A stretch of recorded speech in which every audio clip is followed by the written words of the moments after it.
Putra, dan Putra dan Hadirat kepadamu, atas segala penyertaan dan permintaanmu di malam kami hingga pagi hari ini, sehingga kami semua boleh dapat berkumpul di sekolah ini. Terima kasih nama kita yang beraja, anak, dan anak Kristus dalam pikiran dan kami, dan kami dapat mengerti pelajaran dari Tuhan. Amin. Kami, Kristus dan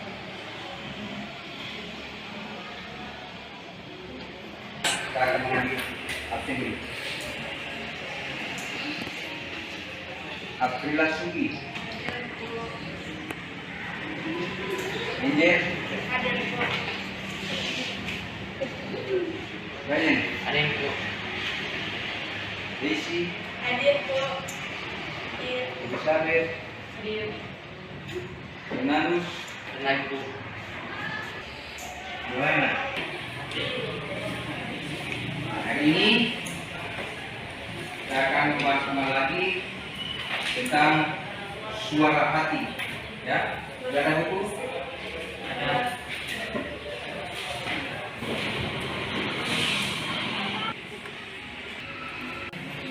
Sebelum kita membahas lebih mendalam tentang suara hati, ada tujuan pembelajaran yang akan kita capai. Pertama,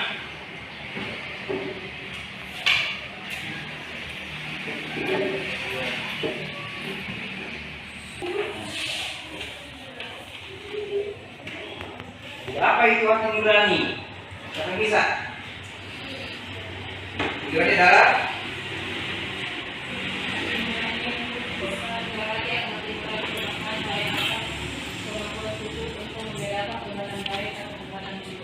serta menilai baik buruknya perbuatan itu berdasarkan akal budi.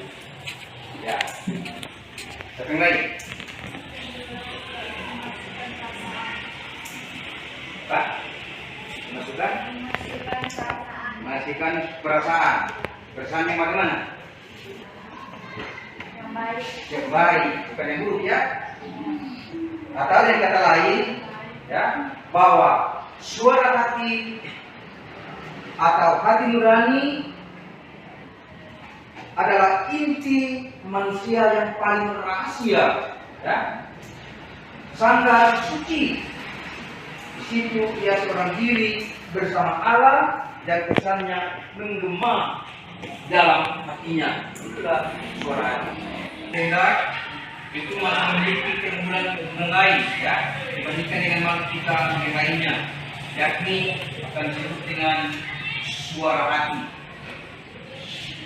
Suara hati bisa juga disebut dengan hati nurani. Hati nurani adalah undang-undang yang diciptakan Tuhan di dalam hati setiap manusia. Jadi setiap manusia itu mempunyai suara hati. Undang-undang yang menunjukkan kepada manusia di mana yang baik dan mana yang jahat, mana yang benar dan mana yang salah. Itulah fungsi dari suara hati. Untuk memahami apa itu suara hati, dengarkanlah kisah yang saya akan ceritakan hari ini. Ada seorang gadis cantik yang bernama Nia. Dia baru lulus di bangku A kelas 2. Pada suatu hari, tiba-tiba Nia menyadari bahwa apa yang ditakutinya selama ini sekarang terjadi di dalam dirinya. Ternyata kini dia mengandung. Padahal hubungan terlarang dengan pacarnya itu hanya terjadi satu kali.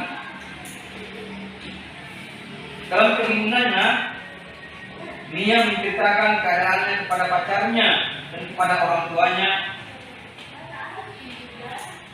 Mereka semua terkejut.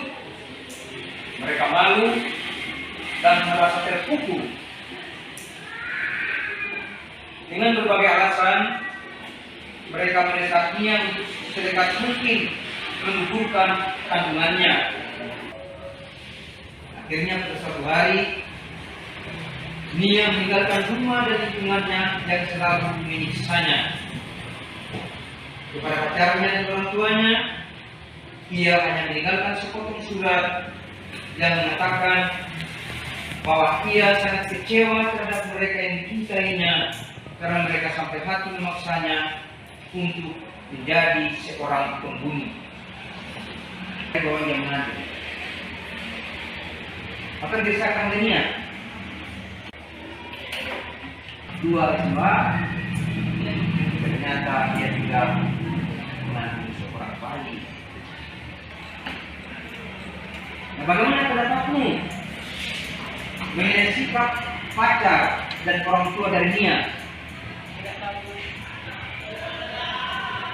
Tidak bagus. Apa lagi? Ya, jahat.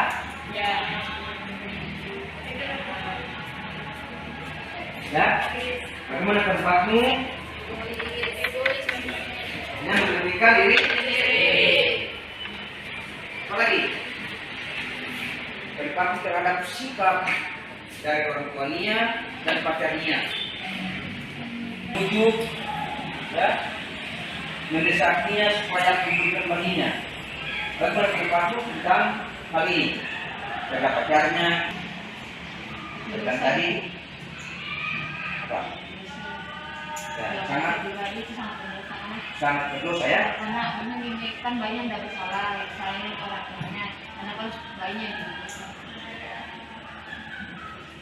Orang tua dan pacar itu berdosa karena menggugurkan orang lain yang tidak bersalah, tidak punya dosa. Yang berdosa itu adalah mamanya, pelakunya ya, mama dan papanya. Ya baik. Ya, dia menggugurkannya lewat siapa? Lewat pengacara seorang dokter. Mengapa dia menggugurkan? Karena didesak oleh orang tua dan pacarnya. Dia meninggalkan orang yang selama ini dicintainya. Siapa itu? Orang tuanya dan pacarnya. Dia tinggalkan. Dia buang jauh-jauh. Ada dua sikap di situ. Ada yang bilang, saya setuju. Dia meninggalkan. Dia bilang, saya tidak setuju. Dia meninggalkan orang yang dicintainya. Ada yang setuju dan ada yang tidak setuju. Setuju karena kalau dia misalnya dia tinggal dengan orang tuanya, dia akan terus tertekan dan mengingat kejadian-kejadian yang sudah berlalu.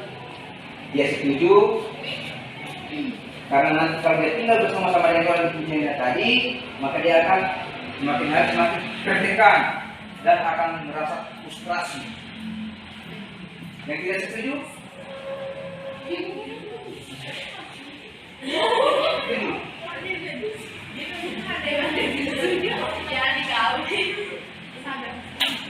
Ada bisa setuju? Alasannya apa? Bisa tidak setuju? Alasannya apa? Tidak setuju. Karena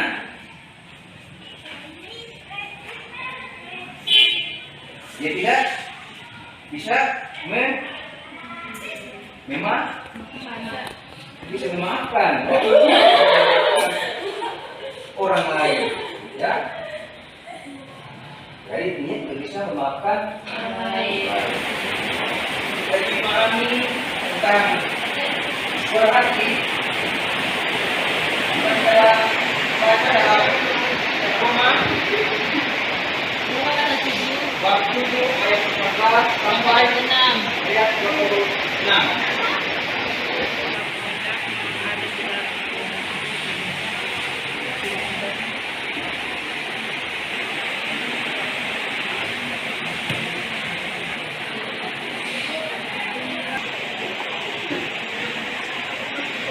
Tiga.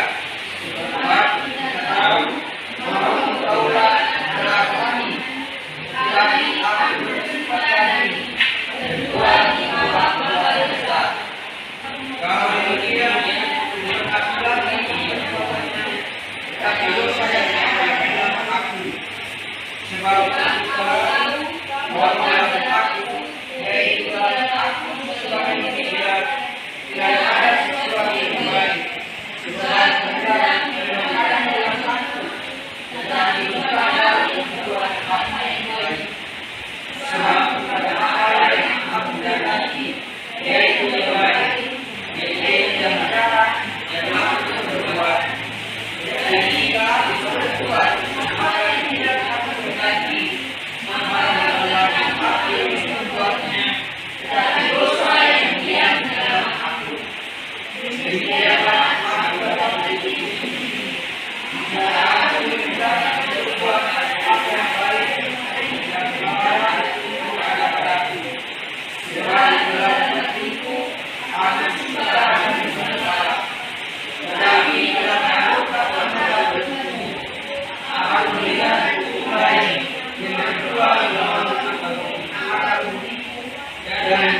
aku menyayangi orang berdosa yang ada di dalam anggota tubuhku.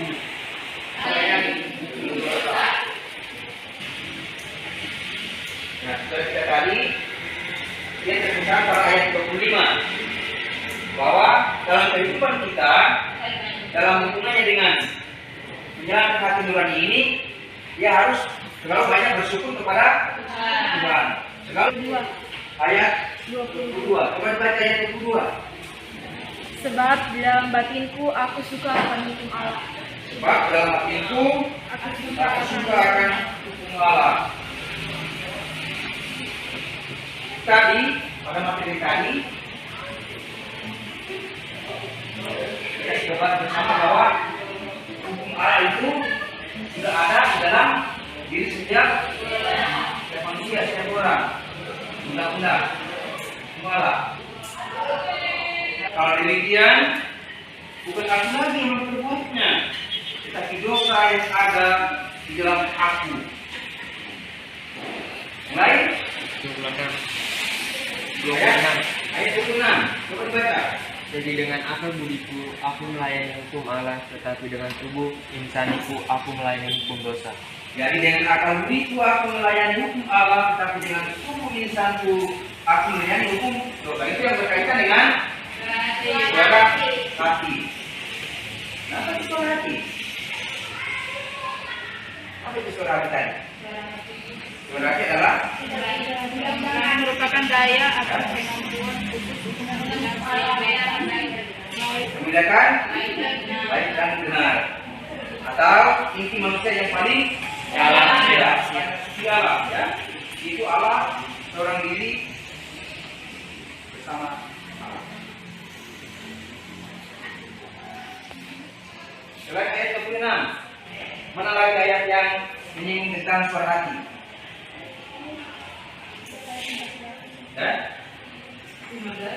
Sebab apa yang aku berbuat aku tidak tahu, karena bukan aku yang berbuat, Tapi karena bukan apa yang aku kehendaki yang aku berbuat, tetapi apa yang aku benci itulah yang aku berbuat. ya. Siapa yang lain lagi? Oh, itu tadi sudah aktif. Sana bagian tengah. Ayat 14. Coba. Sebab sudah tahu bahwa hukum Taurat adalah rohani, tetapi aku bersifat daging, terjual di bawah kuasa dosa. Ya. Kalau kita berbuat jahat, harus sebaliknya. Itu berarti bukan suara hati, tapi suara itulah dosa. Siapa yang tulis? Buat rangkuman. Suara hati adalah dua.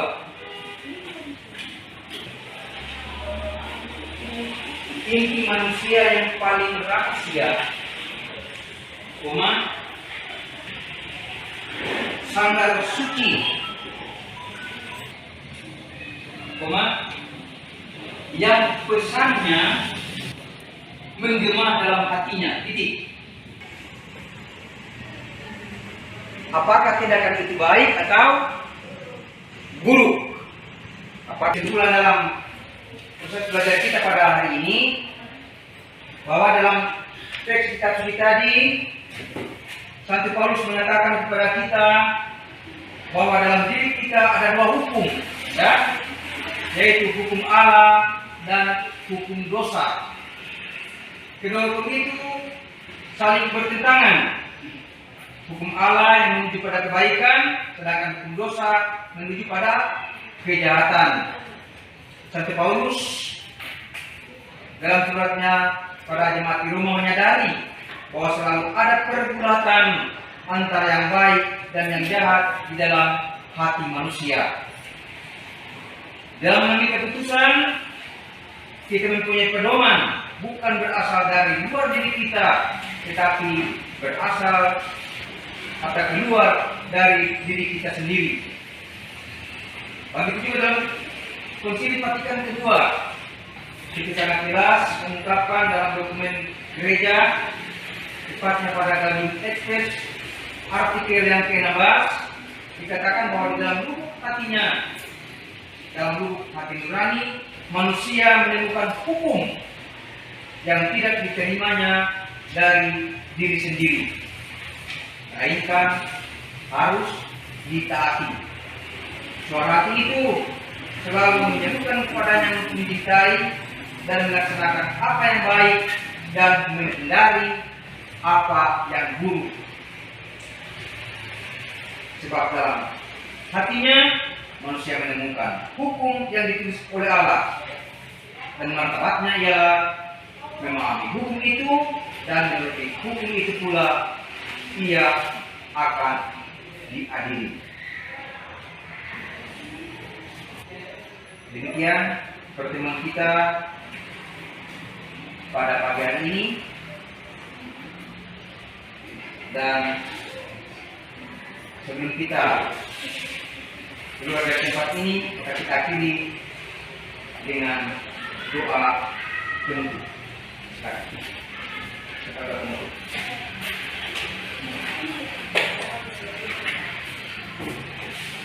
Jadi kita berdiri. Teman-teman, mari kita segera berdoa karena Bapa dan Putra dan Roh Kudus. Kemuliaan kepada Bapa dan Putra dan Roh Kudus. Segera kembali dengan sebab dan sepanjang segala abad. Ya Tuhan, terima kasih karena hari ini Engkau membimbing kami dari awal hingga akhir di paguyuban kami. Kiranya Engkau memberkati kami semua agar kami semua bisa melanjutkan aktivitas kami dengan baik. Ini doa kami dalam peran Kristus Tuhan kami. Amin. Amin. Amin. Bapak dan Putra dan Roh Kudus. Amin. Terima kasih banyak.